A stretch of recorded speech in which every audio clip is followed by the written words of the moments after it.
आज हम लोग क्लास 11 की टेक्स्ट बुक हॉर्नबिल का first lesson the portrait of lady को पढ़ेंगे।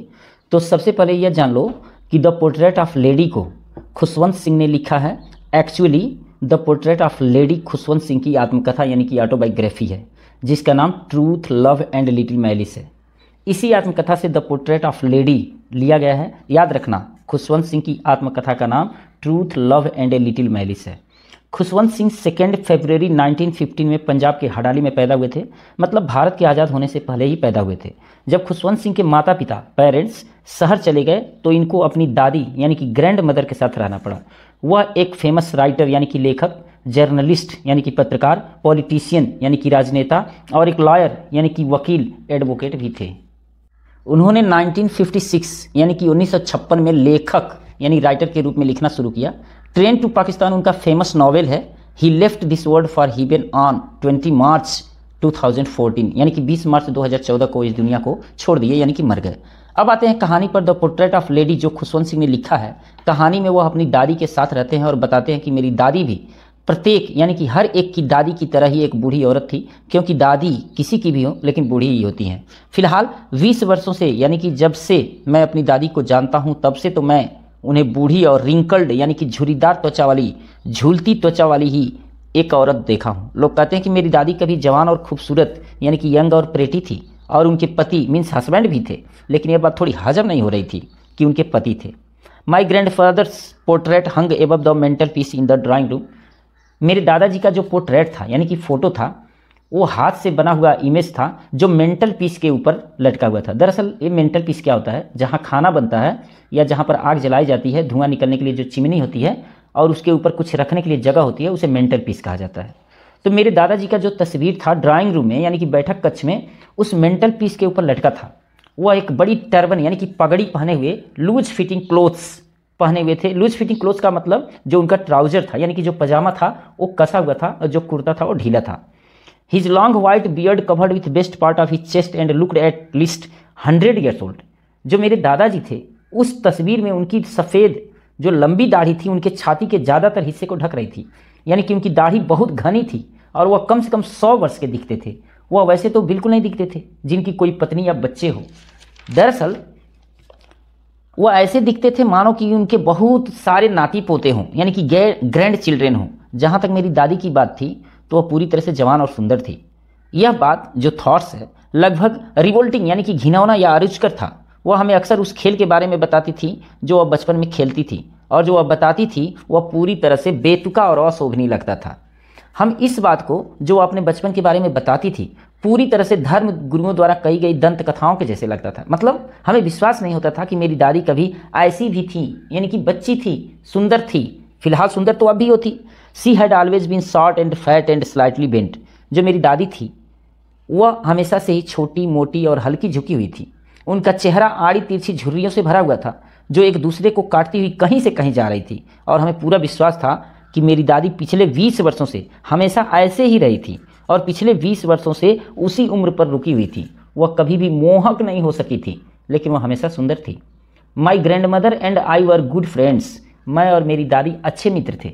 मेरे पेरेंट्स मुझे उनके साथ यानी कि दादी के साथ छोड़ गए जब वो शहर में रहने के लिए चले गए, और हम लगातार साथ साथ रहते थे। वह मुझे सुबह में जगाया करती थी, स्कूल के लिए तैयार करवाती थी। जब मुझे नहलाती थी और कपड़े पहनाती थी तो सुबह का प्रार्थना यानी कि मोनोटोनस सिंग सॉन्ग में यानी कि रटे रटाए धुन में प्रार्थना करती थी। जब भी वो मुझे नहलाती थी, कपड़े पहनाती थी, तो रटे रटाए धुन में प्रार्थना करती थी, और इस उद्देश्य से, इस उम्मीद से कि मैं इसे सुनूंगा और याद कर लूँगा। लेकिन मेरा कोई ऐसा इरादा नहीं था। मैं सुनता था। I listened because I loved her voice. मैं उनको सुनता था क्योंकि उन्हें उनकी आवाज़ जो थी ना मुझे पसंद थी, लेकिन याद करने के लिए मैं कभी भी परेशान नहीं हुआ।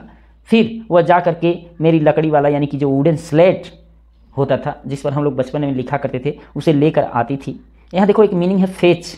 फेच मीन्स होता है जाकर ले आना। इसका सिनोनिम्स होता है ब्रिंग इन या डू। तो वह मेरा लकड़ी वाला पटरी स्लेट जाकर ले आया करती थी, जो पहले से ही धोया यानी कि साफ़ किया होता था। येलो चाक यानी कि मुल्तानी मिट्टी से प्लास्टर यानी कि लेप किया गया होता था।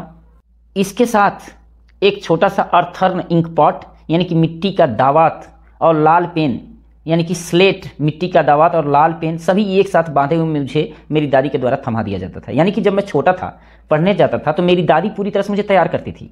और जो पढ़ाई के जो इक्विपमेंट थे, साधन थे, वो क्या था, एक स्लेट था, वो भी कैसा था, वुडन था, यानी कि लकड़ी का बना हुआ स्लेट होता था। आज की तरह कॉपी किताब नहीं, मतलब एक लकड़ी का बना हुआ जिस पर हम लोग लिखते थे। और किसे लिखते थे, वो चाक होता था, खड़िया जिसे बोला जाता है। तो हमको वही एक स्लेट दे दिया जाता था और मिट्टी का दावात और लाल पेन दे दिया जाता था, थमा दिया जाता था, हम लोग चले जाते थे। और सुबह में जब मेरे जाने का टाइम होता था तो मेरी दादी मुझे मक्खन और उस पर चीनी फैला हुआ बासी रोटी जो होती थी उस पर मक्खन लगा के उसमें चीनी डाल करके सुबह नाश्ता करने के बाद मैं स्कूल जाता था। और मैं ही नहीं जाता था, मेरी दादी भी गांव के कुत्तों के लिए बहुत सारी रोटी साथ में लेकर के जाती थी मेरे साथ साथ। My grandmother always went to school with me because the school was attach to the temple.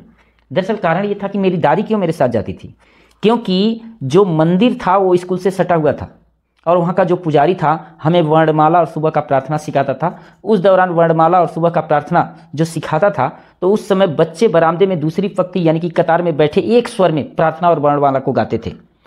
मेरी दादी अंदर बैठकर धार्मिक पुस्तकों को पढ़ती थी। जब हम दोनों यानी कि दादी और मैं काम समाप्त कर लेते थे तो हम एक साथ घर वापस आते थे। उसी समय गांव के कुत्ते भी मंदिर के दरवाजे पर मिल जाते थे और वे हमारे द्वारा फेंकी गई रोटियों के लिए आपस में एक दूसरे से लड़ते और घुर्राते हुए हमारे साथ चलते थे। When my parents were comfortably settled in city, they set for us. जब मेरे माता पिता आराम से शहर में बस गए तो उन्होंने हमें भी बुला लिया, यानी कि सेंट फॉर मीन्स होता है बुलवाना, मंगवाना, और इसका सिनोनिम्स होता है सम्मन, काज टू बी सेंट फॉर। तो जब मेरे माता पिता वहाँ शहर में सेट हो गए, अच्छी तरह से सेटल्ड हो गए, बस गए, तो उन लोगों ने हमें भी बुलवा लिया, यानी कि मेरी दादी और मुझे। यह हमारी यानी कि मेरा और मेरी दादी के मित्रता का एक टर्निंग पॉइंट था, एक मोड़ था। हालांकि हम दोनों एक ही साथ एक ही कमरे में रहते थे, लेकिन मेरी दादी अब मेरे साथ स्कूल नहीं जाती थी। मैं बस से अंग्रेजी स्कूल में पढ़ने जाया करता था। गली में कुत्ते भी नहीं थे और मेरी दादी शहर वाले घर के आंगन में स्पैरोज यानी कि एक प्रकार की जो चिड़िया होती है, इसका गौरैया चिड़िया होती है, तो जो गौरैया चिड़िया होती थी मेरी दादी घर के आंगन में वो गौरैया चिड़ियों को यानी कि पंछियों को उन्हें दाने खिलाना प्रारंभ कर दी, क्योंकि उनके पास कोई काम था नहीं। As the years rolled by we saw less of each other. जैसे जैसे वर्ष बीतते गए हम एक दूसरे से कम मिलने लगे। कुछ समय के लिए मेरी दादी मुझे जगाना और स्कूल के लिए तैयार रखना जारी रखा। जब मैं स्कूल से वापस आता था तो अध्यापक क्या पढ़ाए वह पूछा करती थी। मैं उन्हें अंग्रेजी के कुछ शब्दों एवं पश्चिमी ज्ञान विज्ञान, गुरुत्वाकर्षण के नियम, आर्किमिडीज का सिद्धांत, दुनिया यानी कि पृथ्वी का गोल होना आदि के बारे में छोटी छोटी बातें बतलाया करता था। यह बातें उन्हें दुखी कर देता था और वह मेरे लेसन में मेरी सहायता नहीं कर सकती थी, यानी कि जो मैं पढ़ करके आता था तो उसमें वो कुछ बता नहीं सकती थी। वह उन बातों पर विश्वास नहीं करती थी जो टीचर्स इंग्लिश स्कूल में बताते या सिखाते थे। इस बात से वह दुखी थी कि स्कूल में भगवान और धार्मिक ग्रंथों के बारे में पढ़ाई नहीं होती थी। एक दिन मैंने बताया कि दादी हमें संगीत भी दिया जा रहा है, अर्थात सिखाया जा रहा है, और यहाँ यह सुनकर के संगीत सिखाया जा रहा है। वो बहुत दुखी थी। उनके अनुसार संगीत का जो संबंध है वो अशिष्ट चीज़ों से था। अशिष्ट चीज़ों का मतलब दादी के अनुसार जो संगीत था वो वेश्याओं एवं भिखारियों का एकाधिकार था। तो यहाँ कुछ वर्ड्स हैं जैसे ल्यूड। ल्यूड मीन्स होता है अशिष्ट, भद्दा, कामुक। अनसाइटली, अगली, र्यूड, वुल्गर और बुरुष, ये जो है इसका सिनोनिम्स है। एसोसिएशन मीन्स होता है संबंध, संगति, और कंसिस्टेंसी इसका सिनोनिम्स है एजेंसी और कनेक्शन। एक हार्लोट वर्ड मिलेगा जिसका मतलब वो वेश्या होता है, रंडी होता है, जिसे हम सिनोनिम्स होर कह सकते हैं, प्रोस्टिट्यूट कह सकते हैं, कोर्टसन कह सकते हैं, और स्ट्रम्पेट या मॉल कह सकते हैं। बेगर मीन्स भिखारी होता है, जिसे डोमिनिकन कह सकते हैं, मेंडिकेंट कह सकते हैं। तो मेरी दादी जो कहीं कि वो संगीत जो है वो वेश्याओं के लिए, भिखारियों के लिए होता है, अच्छे लोगों के लिए नहीं होता है। दादी ने उस दिन से कुछ कहा तो नहीं, लेकिन उनका साइलेंस यानी कि जो उनकी चुप्पी थी ना, इसका मतलब असहमति था। इसके बाद बहुत कम यानी कि नहीं के बराबर ही मुझसे बात करती थी जब वो समझ गई कि मैं इस तरह की विद्या ले रहा हूँ। When I went up to the university I was given a room of my own. जब मैं यूनिवर्सिटी में यानी कि विश्वविद्यालय में पढ़ने के लिए गया तो मुझे खुद का एक कमरा दिया गया, और मित्रता का साझा संबंध जो कॉमन लिंक था मेरी दादी से वो स्नैप हो गया, यानी कि टूट गया। तो मेरा और मेरी दादी की मित्रता का जो बंधन था, एसोसिएशन था, जो लिंक था, वो लगभग खत्म हो गया। मेरी दादी ने भी स्वेच्छा से अपने अकेलेपन को एक्सेप्ट कर लिया। मेरी दादी अकेले रहने लगी। हर सिकल्जन विथ रेजिग्नेशन मतलब होता है कि स्वेच्छा से अपने अकेलेपन को स्वीकार कर लेना। तो मेरी दादी कभी कभी अपने चरखे को किसी से बात करने के लिए छोड़ती थी, नहीं तो हमेशा चरखा ही चलाया करती थी। चरखा मतलब स्पिनिंग व्हील्स होता है। वह सुबह से लेकर यानी कि फ्रॉम सनराइज टू सनसेट चरखे के पास और प्रार्थना करते हुए बैठी रहती थी। केवल दोपहर में पंछियों को खिलाने के लिए एक पल के लिए आराम करती थी। आराम यानी कि रिलैक्स, जो रिलैक्स है ना, ये वर्ब है, तो आप इसको रिलैक्स्ड कर सकते हैं, जैसे किताब में लिखा है सी रिलैक्स्ड, वह आराम करती थी। तो मेरी दादी जी जब किसी से बात करने के लिए होता था तो एक पल के लिए चरखा बंद करती थी, या दोपहर में एक पल के लिए जब पंछियों को दाना खिलाना होता था तब वो चरखा बंद करती थी। जब वो रोटी के छोटे छोटे टुकड़ों को तोड़ते हुए बरामदे में बैठी होती थी तो सैकड़ों छोटी छोटी चिड़िया उनके चारों ओर इकट्ठा होकर चहचहाट का वास्तविक शोरगुल उत्पन्न कर देती थी। यानी कि बहुत तेजी से आवाज़ करती थी, चहचहाती थी। कुछ आकर उनके पैर पर बैठ जाती थी, कुछ उनके कंधे पर, और यहाँ तक कि कुछ उनके सिर पर बैठ जाती थी। वह केवल मुस्कुराती थी, लेकिन उन्हें कभी भी उड़ाती या भगाती नहीं थी। यह उनके लिए पूरे दिन का सबसे सुखद आधा घंटा हुआ करता था। When I decided to go abroad for further study, जब मैंने विदेश जाकर के आगे की शिक्षा लेने का निर्णय लिया तो मैं श्योर था कि मेरी दादी उदास हो जाएंगी। मुझे 5 वर्ष के लिए दूर होना होगा और उनकी उम्र को लेकर कुछ कहा नहीं जा सकता था। मतलब मेरी दादी तब तक 5 वर्ष जीवित रहेंगी या नहीं रहेंगी, एक कठिन प्रश्न था, क्योंकि मैं 5 वर्ष के लिए जा रहा था पढ़ने विदेश। लेकिन मेरी दादी बता सकती थी। वह यहाँ तक कि भावुक नहीं हुई कि उनको नहीं लग रहा था कि वो मरेंगी, लेकिन हम लोगों को चिंता था। यहाँ सेंटिमेंटल एक वर्ड है, सेंटिमेंटल मीन्स होता है भावुक, इसका सिनोनिम्स होगा इमोशनल या mushy. She came to leave me at the railway station. मेरी दादी बूढ़ी थी, मुझसे बहुत ज़्यादा प्रेम करती थी। वह मुझे रेलवे स्टेशन तक छोड़ने के लिए आई, लेकिन उन्होंने कोई बात नहीं किया और ना कोई इमोशन दिखाया। उनके ओठ प्रार्थना में हिल रहे थे, उनका दिमाग प्रार्थना में खोया हुआ था। यानी कि मेरी दादी मुझे छोड़ने के लिए आई थी, अभी वो प्रार्थना ही कह रही थी, मंत्र पढ़ रही थी। उनकी उंगलियां माला के बीट्स यानी कि मनका फेरने में, गिनती करने में व्यस्त थी। उनकी उंगलियां यानी कि उंगलियों से माला को फेर रही थी, यानी कि उनके जो बीट्स थे यानी कि मनका थे उसको गिन रही थी। शांतिपूर्वक उन्होंने मेरा माथा चुमा और जब मैं चला तो एक मुलायम छाप हमारे बीच अंतिम शारीरिक संपर्क के रूप में मैंने सजो करके रख लिया अपनी दादी का। But that was not so.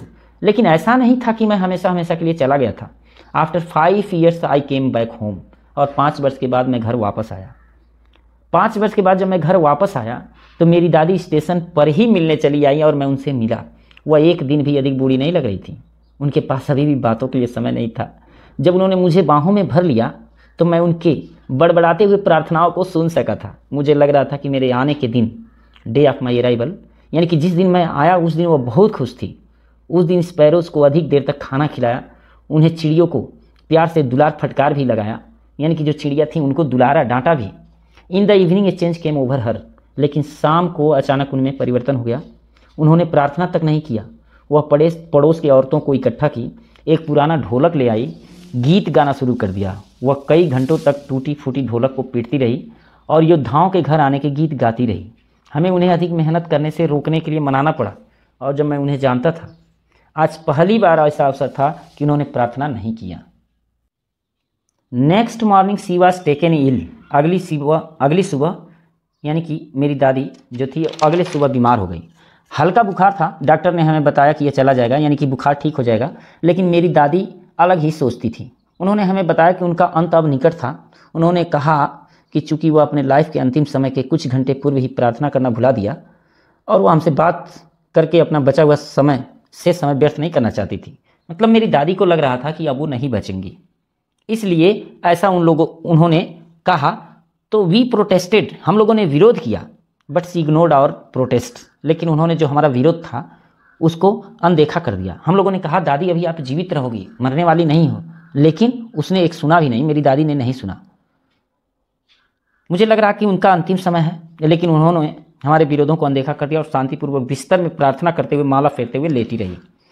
और यहाँ तक कि हम लोग जो संदेह कर रहे थे उसके पहले ही उनके होठ हिलने बंद हो गए। मेरी दादी के होठ हिलने बंद हो गए और माला उनके निर्जीव अंगुलियों से गिर गया, यानी कि उनकी उंगलियां जो चल रही थी, बीड को गिन रही थी, वह अब रुक गई थी, निर्जीव हो गई थी, और एक शांतिमय पीलापन उनके चेहरे पर फैल गया और हम समझ गए कि मेरी दादी अब इस दुनिया में नहीं रह गई, यानी कि वो मर गई। We lifted her off the bed, हम लोगों ने उन्हें बिस्तर से अलग किया, मीन्स दूसरी जगह रखा, जैसा कि रीति रिवाज होता है। यहाँ कुछ मीनिंग्स हैं, जैसे कस्टम मीन्स होता है रिवाज, प्रथा, इसका सिनोनिम्स है ट्रेडिशन, प्रैक्टिस, मैनर्स और कन्वेंशन। तो हम लोगों ने उनके डेड बॉडी को उनके बिस्तर से अलग किया, जैसा कि रीति रिवाज होता है, और उनके शव को ज़मीन पर रख दिया और लाल कफन से ढक दिया गया। श्राउड मीन्स कफन होता है, पाल मीन्स और ग्रेव क्लोथ्स मीन्स भी कफन ही होता है। तो श्राउड का सिनोनिम्स होगा पाल, ग्रेव क्लोथ्स। सुबह के कुछ घंटों बाद उनके अंतिम संस्कार की व्यवस्था करने के लिए उन्हें हम लोग अकेला छोड़ दिए और शाम के समय में उनके दाह संस्कार करने के लिए हम लोग एक साधारण अर्थी के साथ उनके कमरे में प्रवेश किए। उस समय सूरज डूब रहा था और उस सूरज ने उनके कमरे और बरामदा में अपने सुनहरे प्रकाश के चमक से उजाला कर दिया था। हम आंगन के मध्य यानी कि बीच में ही रुक गए। क्यों? क्योंकि बरामदे से लेकर जहां उनका मृत शरीर लाल कफन से ढक कर रखा गया था वहां तक हजारों चिड़िया फर्श पर जगह जगह बैठी हुई थी और कोई भी चहचहाट नहीं हो रही थी। यहाँ कुछ वर्ड पावर हैं, जैसे फ्यूनरल मीन्स होता है अंतिम संस्कार, इसका सिनोनिम्स होता है exequies funeral procession. Crude means होता है कच्चा, मामूली या साधारण, इसका सिनोनिम्स है वीली, यंगिस, इम्परफेक्ट। और क्रीमेट मीन्स होता है दाह संस्कार करना, इसका सिनोनिम्स है टू बर्न द डीड।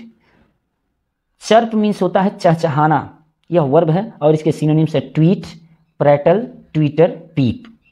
तो क्या हुआ, जब दादी मेरी मर गई तो जब हम लोग गए तो हम लोग देखे कि जो बरामदा से लेकर के उनका जहाँ पर डेड बॉडी रखा गया था लाल कफन से रख कर उड़ा करके, वहाँ तक हजारों चिड़िया उस रास्ते में बैठी हुई थी और कोई भी शोर नहीं हो रहा था।